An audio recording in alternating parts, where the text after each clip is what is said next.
ਤੁਹਾਡਾ electrical mind maker YouTube channel ਤੇ ਸਵਾਗਤ ਹੈ। ਸਾਡਾ ਅੱਜ ਦੀ ਵੀਡੀਓ ਦਾ ਟੌਪਿਕ ਹੈ electrical MCQs for first year ਟ੍ਰੇਨੀਜ਼।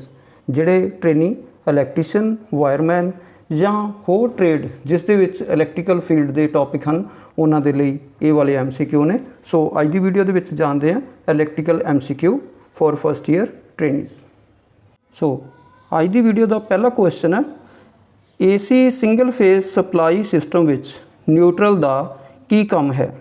Option A voltage level ਨੂੰ ਸਥਿਰ ਰੱਖਣਾ, B ਵਾਇਰਿੰਗ ਵਿੱਚ ਵੋਲਟੇਜ ਡ੍ਰੌਪ ਨੂੰ ਘੱਟ ਕਰਨਾ, C ਲੋਡ ਕਰੰਟ ਨੂੰ ਸਥਿਰ ਰੱਖਣਾ ਔਰ D ਹੈ ਕਰੰਟ ਨੂੰ ਵਾਪਸੀ ਦਾ ਰਸਤਾ ਦੇਣਾ। ਤਾਂ AC single phase supply system ਦੇ ਵਿੱਚ ਨਿਊਟਰਲ ਦਾ ਕੰਮ ਹੈਗਾ ਕਰੰਟ ਨੂੰ ਵਾਪਸੀ ਦਾ ਰਸਤਾ ਦੇਣਾ। ਤਾਂ ਇਸ ਦੀ ਆਪਸ਼ਨ D ਸਹੀ ਹੈ ਪਹਿਲੇ ਕੁਐਸਚਨ ਦੀ। दूसरा क्वेश्चन है एक ट्रांसफार्मर की निपुणता यानी कि एफिशिएंसी किस समय सब तो ज़्यादा होंगी है कि एक ट्रांसफार्मर जिसनों असीं वरतों विच लिया रहे हैं उसकी एफिशिएंसी किस समय सब तो ज़्यादा होगी। ऑप्शन ए है copper loss greater than iron loss यानी कि जदों कॉपर लॉस आयरन लॉस तो ज़्यादा होणगे। बी हैगा copper loss less than iron loss जदों कॉपर लॉस आयरन लॉस तो घट होणगे। सी हैगा copper loss is equal to iron loss और डी हैगा copper loss is equal to eddy current loss. तो जिस समय कॉपर लॉस और आयरन लॉस जिहड़े आयरन लॉस ने ट्रांसफार्मर की कोर दे विच हुंदे आ और कॉपर लॉस जिहड़े आ ट्रांसफार्मर की वाइंडिंग विच हुंदे आ। तो जदों ये दोनों बराबर होणगे उस समय ट्रांसफार्मर की एफिशिएंसी मैक्सिमम हुंदी है। तो ऑप्शन दूसरे दी सी सही है। तीसरा क्वेश्चन है हीटिंग एलीमेंट किस मटीरियल दे बनाए जाते हैं। Option A silver, B copper, C nichrome और डी एलूमीनीयम। तो जिहड़े हीटिंग एलीमेंट है जिहड़े असीं इलैक्ट्रीकल अपलाइंसिस यूज़ करते हैं चाहे वो इलैक्ट्रिक आयरन हैगी है, प्रैस हैगी है, गीज़र है, इमर्शन रॉड है, पानी गर्म करने वाली रॉड जिसनों असीं कह दिंदे हैं, चाहे वो हेयर ड्रायर की गल करिए जां असीं इलैक्ट्रिक कैटल की गल करिए। तो जिथे भी असी हीटिंग यूज़ करते हैं हीटिंग एलीमेंट बनाने हैं तो उन्होंने विच जिहड़ी वायर हैगी आ जां मटीरियल है वो नाइक्रोम का यूज़ किया जाता है। नाइक्रोम तो कुछ जगह के उपर राउंड जिहड़ी वायर यूज़ की जाती है और कुछ जगह के उपर फ्लैट जिहड़ी वायर वरती जाती है। तो जिहड़ा नाइक्रोम मटीरियल ही सारे हीटिंग एलीमेंट दे विच वरत्या जाता। तो तीसरे की जिहड़ी ऑप्शन है वो सी सही है। हीटिंग एलीमेंट नाइक्रोम मटीरियल दे बनाए जाते हैं।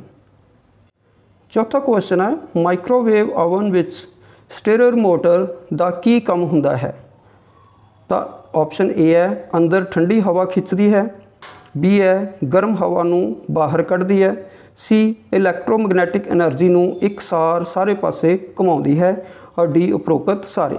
तो जिहड़ा माइक्रोवेव ओवन है जिस तरह OTG है उन्हां दे विच असीं जिहड़े हीटिंग एलीमेंट द्वारा जिहड़ा खाना पकाउने हैं, लेकिन माइक्रोवेव ओवन दे विच जिहड़ी इलैक्ट्रोमैग्नैटिक वेव हुंदियां ने उन्हां दे द्वारा जिहड़ा खाना पकाया जाता। तो इस दे विच जिहड़ी मोटर है स्टेरर मोटर वो इलैक्ट्रोमैग्नैटिक जिहड़ी एनर्जी हैगी है उहनूं सारी साइड घुमाउंदी है ताकि जिहड़ा खाना वो एकसार पके। तो इसकी जिहड़ी ऑप्शन है चौथे दी सी सही है। पंजवां क्वेश्चन है किस प्रकार के instrument which air friction damping वरती जाती है। तो इत्थे एयर फ्रिक्शन डैंपिंग की गल की है।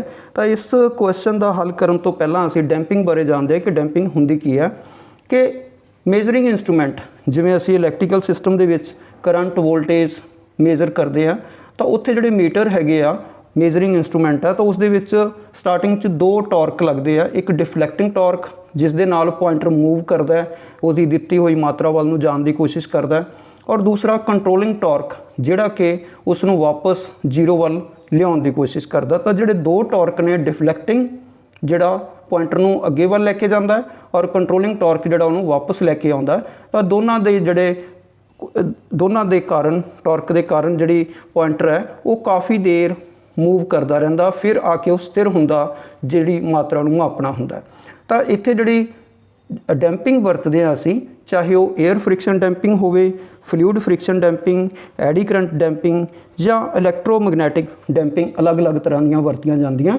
ਤਾਂ ਉਸ ਦਾ ਕੰਮ ਕੀ ਹੁੰਦਾ ਹੈ ਕਿ ਪੁਆਇੰਟਰ ਨੂੰ ਜਿਹੜਾ ਇੱਕਸਾਰ ਆ ਕੇ ਜਿਸ ਮਾਤਰਾ ਤੇ ਉਸਨੇ ਮਾਪਣਾ ਉੱਥੇ ਉਹ ਪੁਆਇੰਟਰ ਰੁਕ ਜਾਵੇ ਤਾਂ ਕਿ ਸਾਨੂੰ ਰੀਡਿੰਗ ਲੈਣ ਵਿੱਚ ਆਸਾਨੀ ਹੋਵੇ, ਉਸ ਨੂੰ ਅਸੀਂ ਡੈਂਪਿੰਗ ਕਹਿੰਦੇ ਹਾਂ।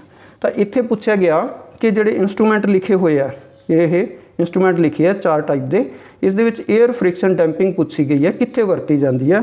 ਤਾਂ ਆਪਸ਼ਨ ਏ ਹੈਗਾ ਮੂਵਿੰਗ ਕੋਇਲ ਇੰਸਟਰੂਮੈਂਟ, ਬੀ ਹੈਗਾ ਇੰਡਕਸ਼ਨ ਟਾਈਪ ਇੰਸਟਰੂਮੈਂਟ, ਸੀ ਹੈਗਾ ਮੂਵਿੰਗ ਆਇਰਨ ਇੰਸਟਰੂਮੈਂਟ ਔਰ ਡੀ ਹੈਗਾ ਡਾਇਨਮੋਮੀਟਰ ਟਾਈਪ ਇੰਸਟਰੂਮੈਂਟ। ਤਾਂ ਜਿਹੜੀ 에ਅਰ ਫ੍ਰਿਕਸ਼ਨ ਡੈਂਪਿੰਗ ਹੈਗੀ ਆ ਉਹ ਮੂਵਿੰਗ ਆਇਰਨ ਇੰਸਟਰੂਮੈਂਟ ਵਿੱਚ ਵਰਤੀ ਜਾਂਦੀ ਹੈ। ਤਾਂ ਆਪਸ਼ਨ ਇਸ ਦੀ ਸੀ ਸਹੀ ਹੈ। ਤਾਂ ਮੂਵਿੰਗ ਜਿਹੜੇ ਆਇਰਨ ਇੰਸਟਰੂਮੈਂਟ ਨੇ ਉਹ AC ਔਰ DC ਦੋਨੋਂ ਤਰ੍ਹਾਂ ਦੀ ਕੁਆਂਟਿਟੀ ਮੇਜ਼ਰ ਕਰਨ ਲਈ ਵਰਤੇ ਜਾਂਦੇ ਆ। ਤੇ ਇਸ ਦੇ ਉੱਪਰ ਵੀ ਇਸੇ ਚੈਨਲ ਦੇ ਉੱਪਰ ਇੱਕ ਵੀਡੀਓ ਬਣੀ ਹੋਈ ਹੈ ਮੂਵਿੰਗ ਕੋਇਲ ਇੰਸਟਰੂਮੈਂਟ, ਉਹ ਤੁਸੀਂ ਇਸ ਚੈਨਲ ਦੇ ਉੱਪਰ ਦੇਖ ਸਕਦੇ ਹੋ। ਡਿਟੇਲ ਦੇ ਵਿੱਚ ਇਹਨਾਂ ਮੀਟਰਾਂ ਦੇ ਪਾਰਟਸ, ਵਰਕਿੰਗ ਔਰ ਉਸਦੇ ਸਾਰੀ ਡਿਟੇਲ ਦੱਸੀ ਹੋਈ ਹੈ, ਉਹ ਵੀਡੀਓ ਦੇ ਵਿੱਚ ਤੁਸੀਂ ਦੇਖ ਸਕਦੇ ਹੋ। 6ਵਾਂ ਕੁਐਸਚਨ ਹੈ ਇਲੈਕਟ੍ਰੋ ਡਾਇਨਮੋ ਟਾਈਪ ਇੰਸਟਰੂਮੈਂਟ ਕਿਸ ਪ੍ਰਕਾਰ ਦੀ ਮਾਤਰਾ ਨੂੰ ਮਾਪਦੇ ਆ। ਤਾਂ ਇਲੈਕਟ੍ਰੀਕਲ ਸਿਸਟਮ ਦੇ ਵਿੱਚ ਜਿਹੜਾ ਇਲੈਕਟ੍ਰੋ ਡਾਇਨਮੋ ਟਾਈਪ ਇੰਸਟਰੂਮੈਂਟ ਹੈ ਉਹ ਕਿਸ ਮਾਤਰਾ ਨੂੰ ਮਾਪਦੇ ਆ। ਆਪਸ਼ਨ ਏ ਹੈ ਕਰੰਟ, ਬੀ ਵੋਲਟੇਜ, ਸੀ ਪਾਵਰ ਔਰ ਡੀ ਰਜਿਸਟੈਂਸ। ਤਾਂ ਜਿਹੜੇ ਇਲੈਕਟ੍ਰੋ ਡਾਇਨਮੋ ਟਾਈਪ ਦੇ ਇੰਸਟਰੂਮੈਂਟ ਹੈਗੇ ਆ ਉਹ ਇਲੈਕਟ੍ਰੀਕਲ ਸਿਸਟਮ ਦੇ ਵਿੱਚ ਪਾਵਰ ਨੂੰ ਮਾਪਦੇ ਆ। ਤਾਂ ਆਪਸ਼ਨ 6ਵੇਂ ਦੀ ਸੀ ਸਹੀ ਹੈ। 7ਵਾਂ ਕੁਐਸਚਨ ਹੈ ਗ੍ਰੈਵਿਟੀ ਕੰਟਰੋਲ ਵਾਲੇ ਇੰਸਟਰੂਮੈਂਟ ਨੂੰ ਰੀਡਿੰਗ ਲੈਣ ਸਮੇਂ ਕਿਸ ਸਥਿਤੀ ਵਿੱਚ ਰੱਖਣਾ ਚਾਹੀਦਾ ਹੈ।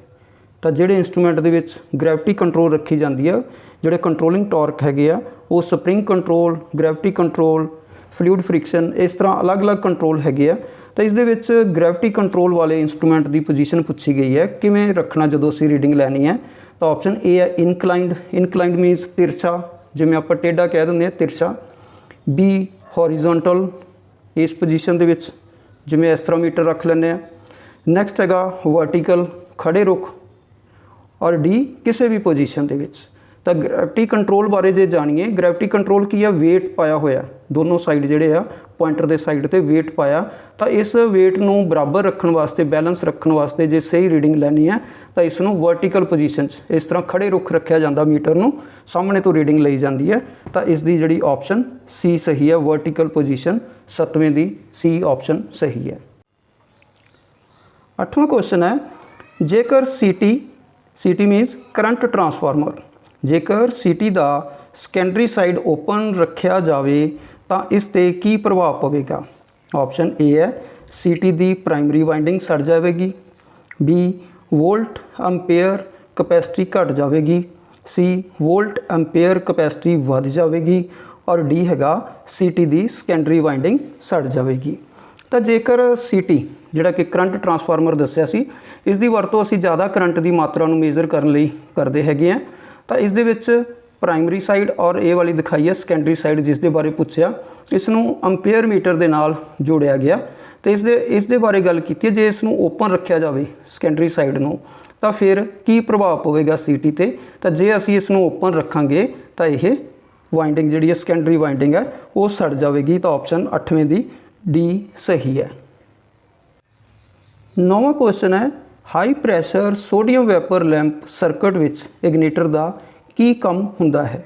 ਆਪਸ਼ਨ ਏ ਹੈ ਸਟਾਰਟਿੰਗ ਕਰੰਟ ਨੂੰ ਘਟਾਉਣਾ, ਬੀ ਵੋਲਟੇਜ ਨੂੰ ਘੱਟ ਕਰਨਾ, ਸੀ ਰਨਿੰਗ ਕਰੰਟ ਨੂੰ ਘਟਾਉਣਾ ਔਰ ਡੀ ਸਟਾਰਟਿੰਗ ਸਮੇਂ ਹਾਈ ਵੋਲਟੇਜ ਪਲਸ ਤਿਆਰ ਕਰਨਾ ਹੈਗਾ।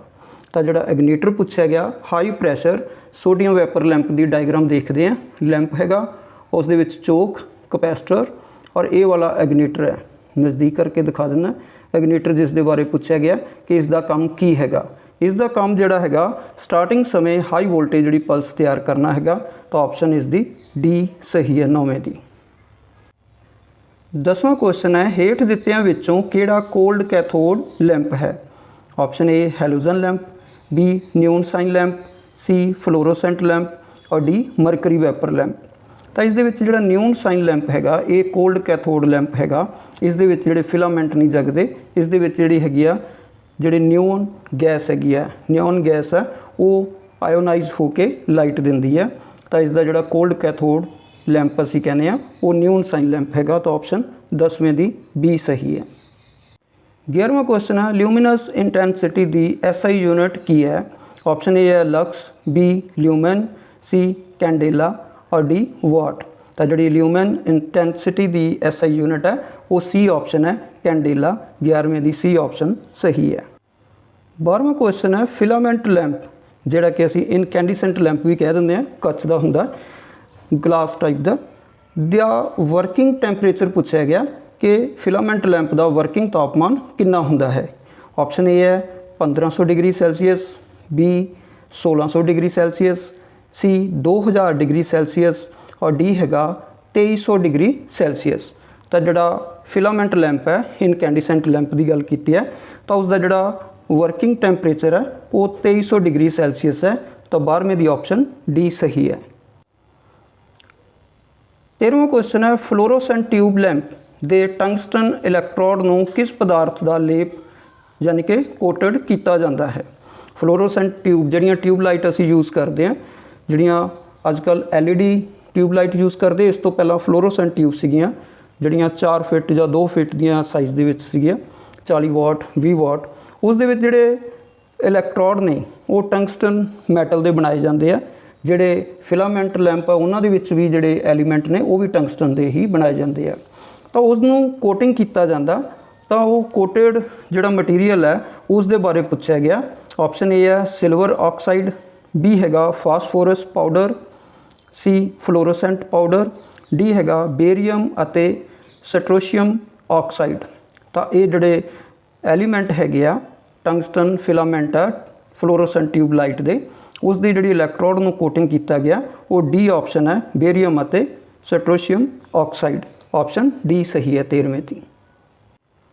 14वां क्वेश्चन है हेठ दित्तियां विचों एक कंडक्टर की रजिस्टेंस किस दे उल्ट अनुपाती हुंदी है। कंडक्टर की रजिस्टेंस पूछी गई है किस दे उल्ट अनुपाती हुंदी है, यानी कि जे रजिस्टेंस वधदी है तो उस ते की इफैक्ट पैंदा घटदा की है इन्हां दे विचों। तो ऑप्शन ए है लंबाई, बी रजिस्टिविटी, सी टैंपरेचर और डी क्रॉस सैक्शन एरिया। तो लंबाई वधन नाल भी कंडक्टर की जिहड़ी रजिस्टेंस वो वधदी है, रजिस्टिविटी हर एक मटीरीयल की अलग अलग हुंदी है और टैंपरेचर का इफैक्ट भी हर एक जिहड़े कंडक्टर है उन्हां दे उपर अलग अलग पैंदा। तो इस दे विचों जिहड़ा डी ऑप्शन है क्रॉस सैक्शन एरिया, कंडक्टर का क्रॉस सैक्शन एरिया मीनस जिहड़ी उसकी मोटाई हैगी आ। तो ये जिहड़ी कंडक्टर की रजिस्टेंस है वो क्रॉस सैक्शन एरिए दे उल्ट अनुपाती हुंदी है, इनवर्सली प्रोपोर्शनल हुंदी है। तो जे क्रॉस सैक्शन एरिया ज़्यादा वड्डा हो जाएगा, ज़्यादा मोटाई की तार वरतांगे तो उस कंडक्टर की जिहड़ी रजिस्टेंस है वो घट जाएगी और अगर क्रॉस सैक्शन एरिया असी घटा देंगे तो कंडक्टर की रजिस्टेंस वध जाएगी। तो इस तरह जिहड़ी कंडक्टर की रजिस्टेंस है वो क्रॉस सैक्शन एरिए दे उल्ट अनुपाती यानी कि इनवर्सली प्रोपोर्शनल हुंदी है। तो इसकी ऑप्शन डी सही है 14वें क्वेश्चन की। 15वां क्वेश्चन है जेकर एम्पीयर मीटर जिसनूं असीं आमीटर भी कह दिंदे हैं नूं सप्लाई दे पैरेलल विच जोड़ दिता जाए तो की होवेगा। तो एम्पीयर मीटर सप्लाई दे हमेशा जिहड़ा लोड हैगा उसदे सीरीज़ दे विच कनैक्ट हुंदा और उसने करंट नूं मेजर करना हुंदा, जिहड़ा असीं लोड लगाया उसका करंट मेजर करना हुंदा कि इस लोड दे विचों कितना करंट फ्लो हो रहा। तो जेकर असीं उसनूं पैरेलल दे विच जोड़ांगे क्योंकि एम्पीयर मीटर की रजिस्टेंस बहुत घट हुंदी है, पैरेलल विच कनैक्ट करांगे तो की होवेगा ये पूछा गया। ऑप्शन ए है लो रीडिंग, बी है डिफ्लैक्शन नहीं आवेगी, सी मीटर सड़ जाएगा और डी है मीटर सही रीडिंग देवेगा। तो जदों मैं पहला दसिया कि एम्पीयर मीटर की रजिस्टेंस बहुत घट हुंदी है, इसनूं लोड दे सीरीज़ विच जोड़िया जांदा और अगर असीं उसनूं सप्लाई दे पैरेलल विच कनैक्ट करांगे तो ये मीटर उन्नी सप्लाई नूं सहन नहीं कर सकेगा तो मीटर जल जाएगा या सड़ जाएगा कह सकते हैं। तो इसकी ऑप्शन सी सही है 15वें दी, मीटर सड़ जाएगा जे इसनूं पैरेलल विच कनैक्ट करांगे। सो उम्मीद करते हैं तुहानूं इस वीडियो तो बहुत सारी जानकारी मिली होगी और जिहड़े साथी इस चैनल ते नवे ने उस चैनल नूं जरूर सबसक्राइब कर लैन ताकि तुहाडे तक नवीं वीडियो का नोटिफिकेशन मिलता रहे और इस तरह तुहानूं जिहड़ियां वीडियो ने तुहाडे इलैक्ट्रीकल फील्ड दे नाल तुहाडे कंपीटीशन टैसट की तैयारी दे लई जां एग्जाम दे लई तुहानूं दिंदे रहांगे। सो वीडियो नूं लास्ट तक वेखण लई थैंक यू वेरी मच।